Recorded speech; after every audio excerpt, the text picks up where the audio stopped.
13 বলরামের ক্রোধ, যুধিষ্ঠিরাদির ক্ষোভ।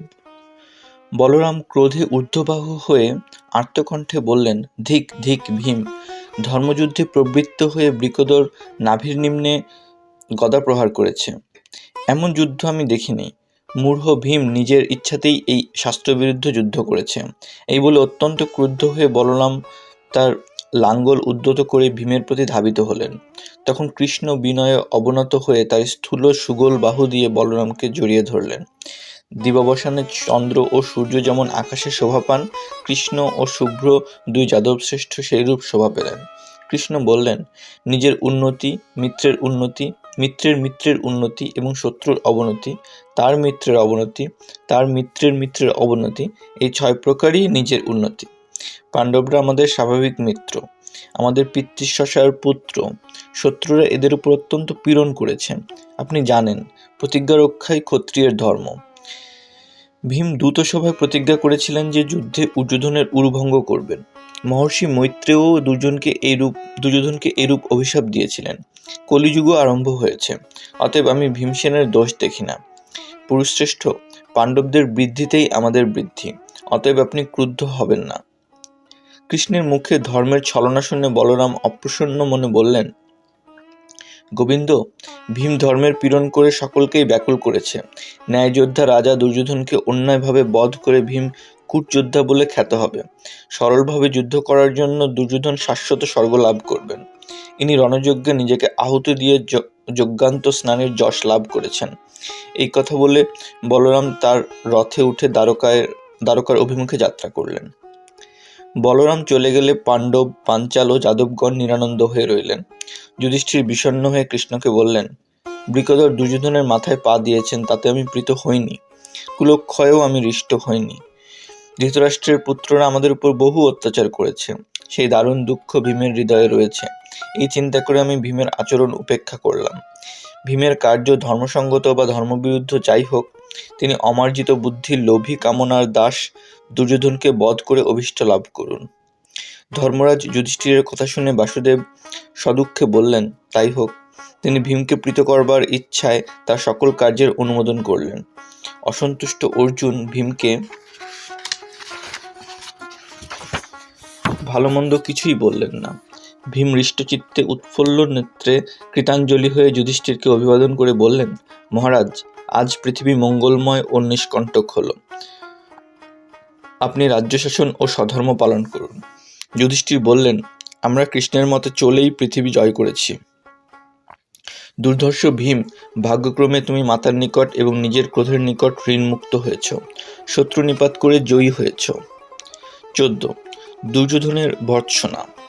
দুর্যোধনের পতনে পাণ্ডব, পাঞ্চাল ও সৃঞ্জয় যোদ্ধারা হৃষ্ট হয়ে সিংহনাদ করে উত্তরীয় নাড়তে লাগলেন। তাদের অনেকে ভীমকে বললেন, বীর, ভাগ্যবশে আপনি মত্তহস্তির ন্যায় পদ দ্বারা দুর্যোধনের মস্তক মর্দন করেছেন। সিংহ যেমন মহিষের রক্ত পান করে, সেরূপ আপনি দুঃশাসনের রক্ত পান করেছেন। এই দেখুন, দুর্যোধন পতিত হলে আমাদের যে রোমহর্ষ হয়েছিল তা এখনো যায়নি। এই প্রকার অশোভন উক্তি শুনে কৃষ্ণ বললেন, বিনষ্ট শত্রুকে উগ্র বাক্যে আঘাত করা উচিত নয়। এই নির্লজ্জ লোভী পাপী দুর্যোধন যখন সুহৃদগণের উপদেশ লঙ্ঘন করেছিল, তখনই এর মৃত্যু হয়েছে। এই নরাধম এখন অক্ষম হয়ে কাষ্ঠের ন্যায় পড়ে আছে। একে বাক্য দ্বারা পীড়িত করে কি হবে? দুর্যোধন 2 হাতে ভর দিয়ে উঠে বসলেন এবং প্রাণান্তকর যন্ত্রণা অগ্রাহ্য করে ভ্রুকুটি করে কৃষ্ণকে বললেন, কংসদাসের পুত্র, অন্যায় যুদ্ধে আমাকে নিপাতিত করে তোমার লজ্জা হচ্ছে না? তুমিই ভীমকে উরুভঙ্গের প্রতিজ্ঞা মনে করিয়ে দিয়েছিলে। তুমি অর্জুনকে যা বলেছিলে তা কি আমি জানি না?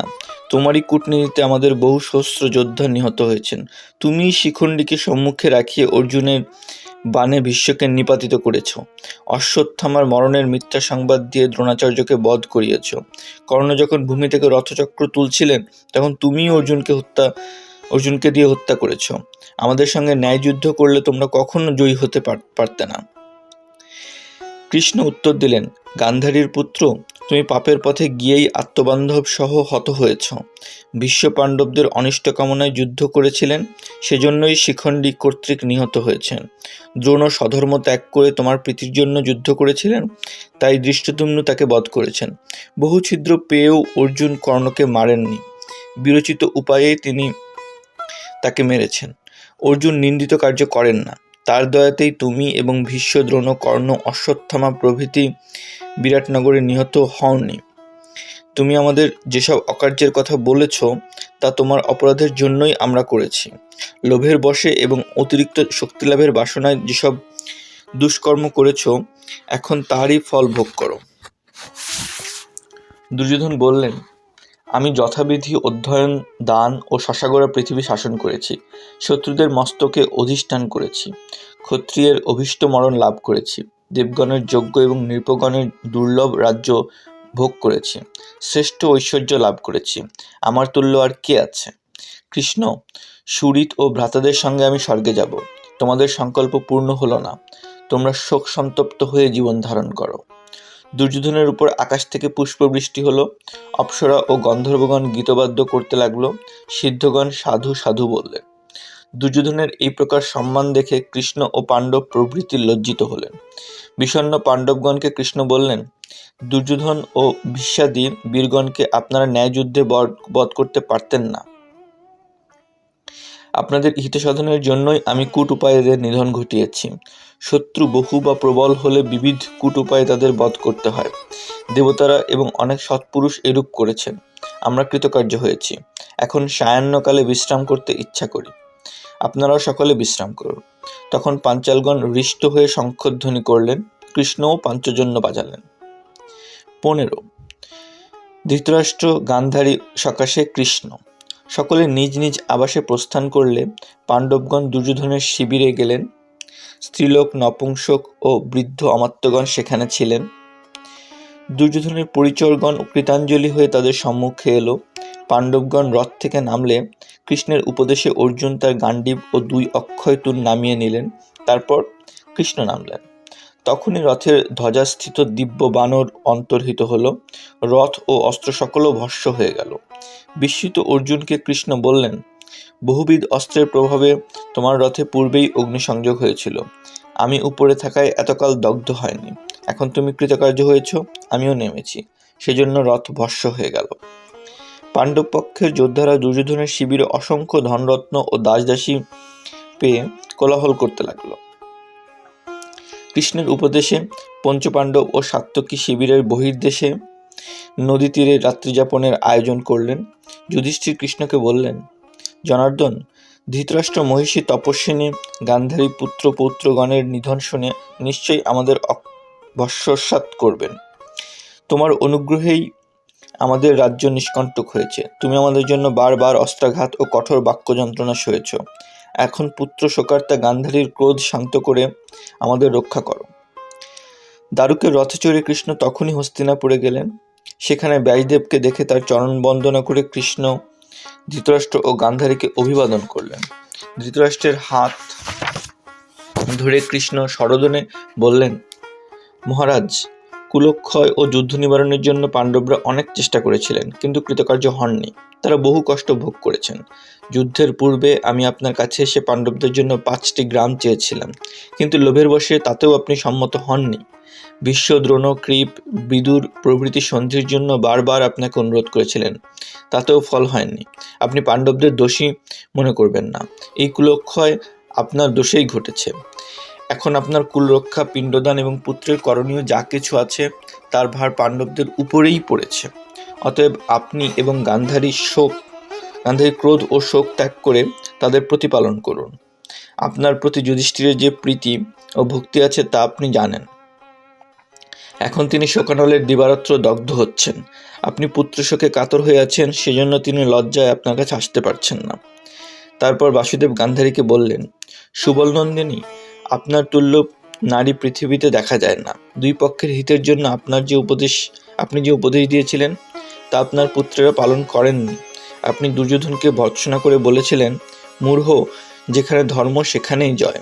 কল্যাণী, আপনার সেই বাক্য এখন সফল হয়েছে, অতএব শোক করবেন না, পাণ্ডবদের বিনাশ কামনাও করবেন না।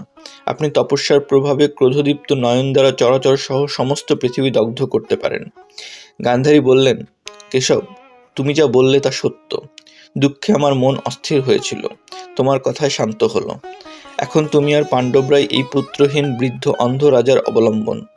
এই বলে গান্ধারী বস্ত্রে মুখ ঢেকে কাঁদতে লাগলেন। ধৃতরাষ্ট্র ও গান্ধারীকে সান্ত্বনা দিতে দিতে কৃষ্ণের জ্ঞান হলো যে অশ্বত্থামা এক দুষ্ট সংকল্প করেছেন। তিনি তখনই গাত্রোত্থান করলেন এবং ব্যাসদেবকে প্রণাম করে ধৃতরাষ্ট্রকে বললেন, মহারাজ, আর শোক করবেন না।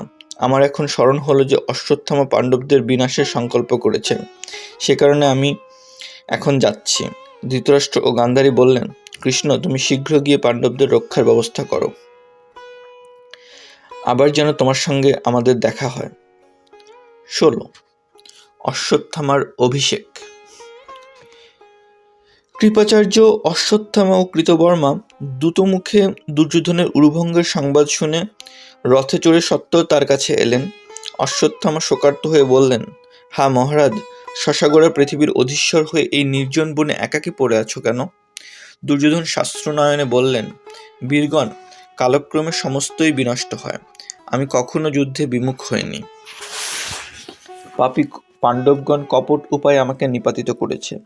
ভাগ্যক্রমে আপনারা 3 জন জীবিত আছেন। আপনারা আমার জন্য দুঃখ করবেন না। যদি বেদবাক্য সত্য হয় তবে আমি নিশ্চয়ই স্বর্গলোকে যাব। আপনারা জয়লাভের জন্য যথাসম্ভব চেষ্টা করেছেন, কিন্তু দৈবকে অতিক্রম করা অসাধ্য। অশ্বত্থামা বললেন, মহারাজ, পাণ্ডবরা নিষ্ঠুর উপায়ে আমার পিতাকে বধ করেছে, কিন্তু তার জন্য আমার তত শোক হয়নি যত তোমার জন্য হচ্ছে। আমি শপথ করছি, কৃষ্ণের সমক্ষেই আজ সমস্ত পাঞ্চালদের জমালয়ে পাঠাবো। তুমি আমাকে অনুমতি দাও। দুর্যোধন প্রীত হয়ে কৃপকে বললেন, আচার্য, শীঘ্র জলপূর্ণ কলস আনুন। কৃপাচার্য কলস আনলে দুর্যোধন বললেন, দ্বিজশ্রেষ্ঠ, দ্রোণপুত্রকে সেনাপতির পদে অভিষিক্ত করুন। অভিষেক সম্পন্ন হলে অশ্বত্থামা দুর্যোধনকে আলিঙ্গন করলেন এবং সিংহনাদে সর্বাধিক ধ্বনিত করে কৃপ ও কৃতবর্মার সঙ্গে প্রস্থান করলেন। দুর্যোধন রক্তাক্ত দেহে সেখানে শুয়ে সেই ঘোর রজনী যাপন করতে লাগলেন। এখানে উল্লেখ্য, দুর্যোধনকে রক্ষার ব্যবস্থা কেউ করলেন না।